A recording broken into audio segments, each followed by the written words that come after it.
Hi, my name's Jodelle. Welcome to my channel. Being disorganized is actually a symptom of an underlying behavior trait. What we want to do is look at the behaviors that lead to that disorganization. So stay tuned as we tackle 7 behavior traits that you might be doing that lead to your disorganization.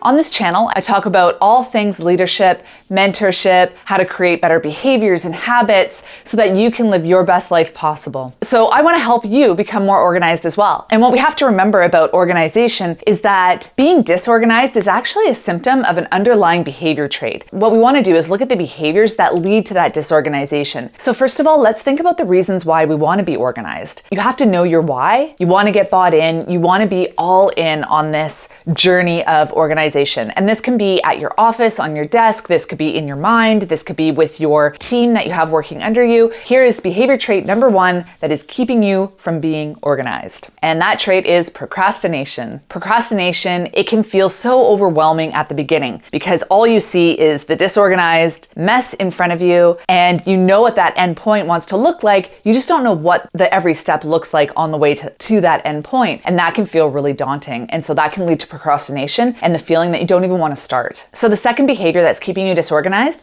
is inconsistent routines and habits. So that inconsistency can look like when you come home, you have your keys in your hand and there's no special spot for them. So sometimes they go on the counter, sometimes they might go on top of the dog crate, sometimes they might go hang up on the hook, sometimes they might just go in the jeans pocket, or they might be at the bottom of your purse, or they might still be in the front door. If there is no habit or consistent routine you have for your keys when you get home, as a very simple example, then they're going to end up anywhere. If you build a routine and a habit around when you come home, you put your keys on a certain hook, then that in itself is a little bit more organized. So if you are late in the morning and you're rushing out the door, now you're not doing that frantic scramble looking for your keys because they're in that one spot. So already that's one tiny step to being more organized. Now, if you extrapolate that into everything you do, you can see where the value of having consistent behaviors and consistent routines really helps with that organizational piece. You can still be creative. You can still be fun. You can still be a free spirit, but you can also be consistent in some of your behaviors. So the third behavior trait that is keeping you from being organized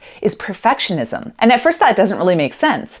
But perfectionism causes you to overcomplicate the task by creating systems that are too complex and too detail-oriented. As a perfectionist, you want it to be perfect, and that will prevent you, that creates a barrier from either starting or from getting the job done completely. That perfectionism will lead you to being disorganized because most of the time you won't even want to take on the project because it just feels too big. It feels like a monster task to take on. So the fourth behavior trait is impulsivity. This is a behavior trait that I had for a long time because I really paired impulsivity with that free spirit and just living your life to the fullest and not realizing that it was creating this disorganized lifestyle. So impulsivity leads to inconsistent habits. You might start something, but in the middle of your task, you stop and you get distracted and you start something else. Like if you're going through all your photo albums, when you're impulsive, you might come across a picture that you really want to share with a friend. And so then you text it to your friend and then you get on a phone call. Like that impulsivity is keeping you from getting organized because you're moving on to something that's immediately more gratifying than the task at hand. And that is what impulsivity is.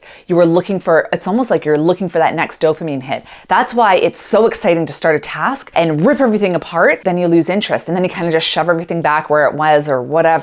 And you don't really finish it completely and properly. So that's impulsivity that leads to that disorganization. So again, we're looking at the behavior traits that we have and changing those because the end result will be more organized. So the fifth behavior trait that's leading to disorganization is your lack of focus. That lack of focus leads to a difficulty in prioritizing tasks, which again leads to disorganization and chaos because that lack of focus, you're going to be distracted. So the sixth behavior is feeling overwhelmed, and that is anxiety and stress. Anxiety and stress can make it really hard to concentrate. And naturally, we want to avoid stress. So seeing the mess and constantly worrying about it is creating stress. Therefore, we tend to avoid the mess and avoid the problem altogether because it feels too big, it feels stressful, and we worry about it. And then it creates anxiety, and we want to avoid that. So we avoid being organized because the disorganization makes us feel so overwhelmed. So if you look at your behavior traits, out of all those traits that I listed,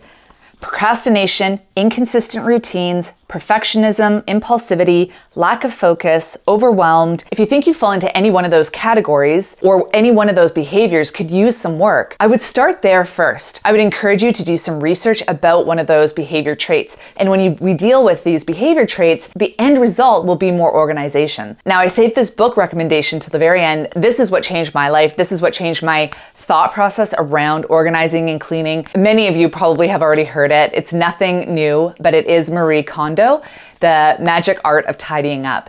And this just gets you to think about cleaning in a different way, which I found really motivating, and it just kind of kick-started that oomph that I needed. So the idea behind the book, if you haven't read it, is you take one item in your household and create this big pile. And so whether it's papers or it's mementos or it's clothes or it's food, whatever you're wanting to clean or organize, take all of that, make a big pile, go through it, and does it spark joy? That's her big thing. Does it spark joy? If not, get rid of it. If it does, then keep it. And then she teaches you different ways that you can kind of categorize and put it away.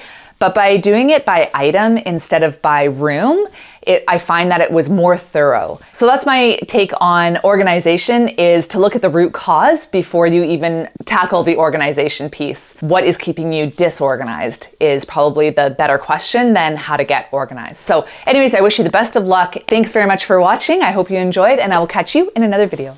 Bye.